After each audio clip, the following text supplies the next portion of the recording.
بص، لو انت دخلت الفيديو ده وعندك رهبة من انك تسقط في الامتحان اللي عندك فما تقلقش. انا اريد وهقول لك ازاي تقفل اي امتحان بتركية بسيطة. بس في الاول تعالى اقول لك قصة واحد صاحبي. ابراهيم قعد طول الليل يذاكر، صفحات متكومة واقلام متكسرة وكوباية قهوة بايتة. دخل اللجنة الصبح، ورق الامتحان اتحط قدامه، وفجأة حس ان الكلام اللي حفظه امبارح انكمش واختفى، وكأن الورقة بتتكلم لغة غير اللي هو اتعلمها. ده مش كابوس فردي، ده مشهد بيحصل لآلاف الطلبة كل موسم. ليه؟ لأن الامتحان مش اختبار ذكاء، ده لعبة عقلية. إبراهيم دخل الملعب من غير ما يعرف قوانينه السرية.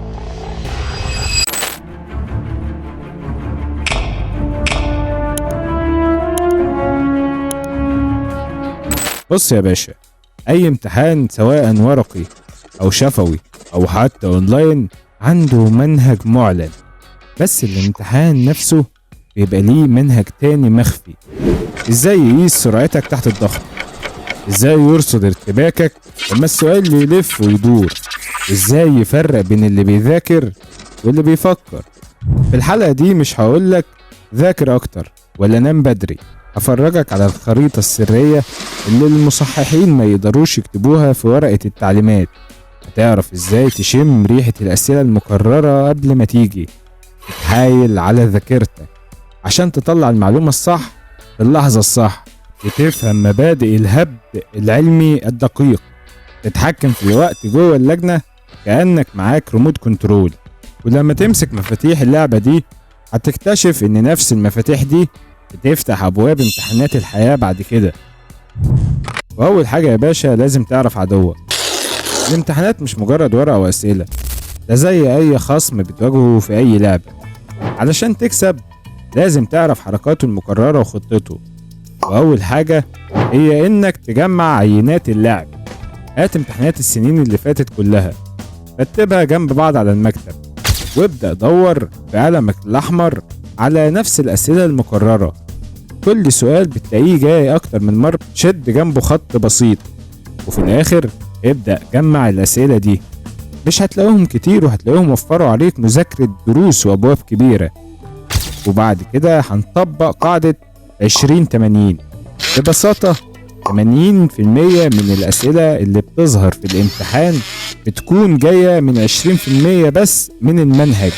يعني مثلا لو عندك 10 دروس فغالبا 2 منهم بيتكرر فيهم أسئلة كل سنة، وال8 الباقيين بيظهر منهم سؤال أو 2.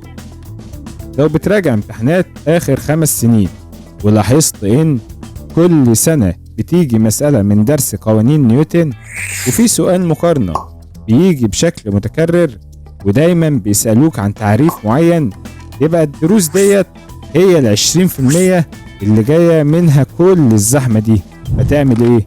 ركز على أول 20%، افهمهم، ذاكر مسائلهم وراجع أسئلتهم كويس. بعد كده لو معاك وقت بص على باقي الدروس بصة سريعة. ليه؟ لأنك لما تبدأ باللي فعليا بيظهر في الورقة بتضمن إنك تحل الجزء الأكبر حتى لو ما حصلتش كل حاجة. عملت ده ودخلت الامتحان، ولما بصيت في ورقة الأسئلة حسيت إنك بتقرأ كلام مألوف بس أنت مش عارف الحل إيه أو مش متأكد منه، وبتقول السؤال ده أنا شفته قبل كده بس المعلومة راحت فين؟ وهنا يا باشا هنلجأ لحيلة الاسترجاع القسري. بدل ما نستنى الذاكرة ترجع لوحدها هنجيبها احنا غصب عنها، وده بالخطوات دي. اول حاجة خد اول جملة من السؤال وكررها بصوت خافت في ودنك، ده هيشغل عندك الحلقة الصح ويوجه دماغك للنوع المطلوب من الإجابة. وبعدين دور على المفاتيح، فكر في كلمات مفتاحية مرتبطة بالجزء ده من المنهج. لو السؤال عرف مصطلح معين افتكر الكلمات اللي كنت دايما بتكتبها في التعريف، زي مثلا هو عبارة عن، هنا عقلك بيقرب اكتر للإجابة. بعد كده ارسم في دماغك خريطة صغيرة للجواب، عنوان للمحور الرئيسي اللي بيدور حواليه السؤال، وتحت منه نقط فرعية قدرت تستجمعها ليها علاقة بالدرس أو السؤال.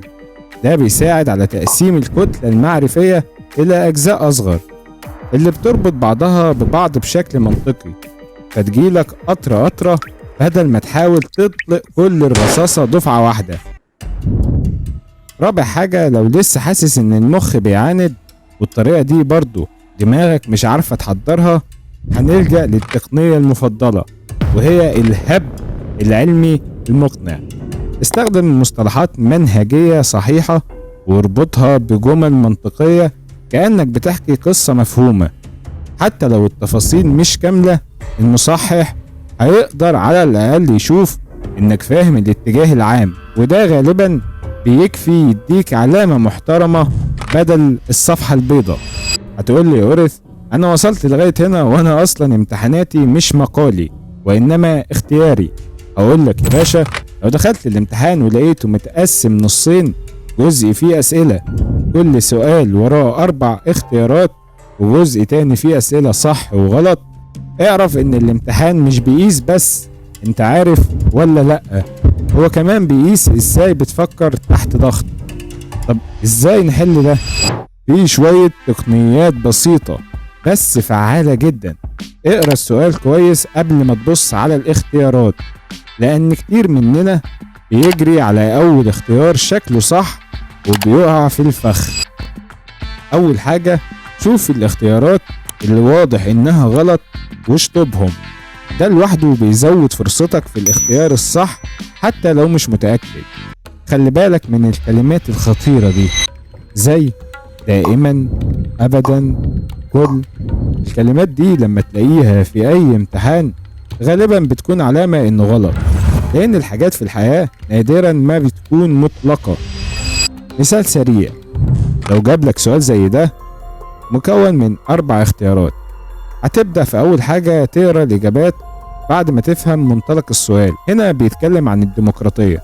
الديمقراطية المفروض إن هي ما فيهاش قيود وتكون بين الشعب والملك، فبالتالي أنت هتبدأ تستبعد الإجابات البعيدة زي سي ودي، باين فيهم استبداد صريح. إيه شكلها ديمقراطية بس بلا قيود، وده غلط. يبقى بي هي الأقرب لتعريف الديمقراطية، وهي إن الشعب بيشارك في صنع القرار عبر انتخابات حرة.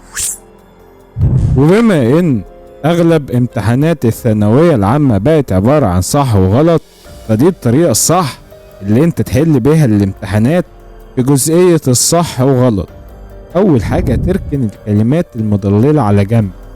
لما تشوف مثلا كلمات زي جميع، دائما، مستحيل، أبدا، لازم تسأل نفسك هو دايما ده صح ولا فيه استثناء، لأن السؤال الصح والغلط بيعيش على المبالغة. الفكرة إنك مش تكون حافظ كل حاجة، الفكرة إنك تكون مركز وبتعرف تمشي وسط الأسئلة بعقلك مش بس ذاكرتك، لأن الذاكرة أوقات خاينة. بص يا باشا، لو انت لسه معايا لغاية دلوقتي، فعاوز اقولك انك لو طبقت الخطوات دي هتلاقي نفسك بتحل بسلاسة وبتركيز، لانك كده فعلا بقيت فاهم الخريطة كويس. ولو الفيديو عجبك ما تنساش تعمل لايك وتشترك في القناة علشان نكمل كلامنا في مرة تانية. صح، قولي الاول في الكومنتات ايه اقل نتيجة جبتها في اي امتحان في حياتك، ونكمل كلامنا في مرة تانية.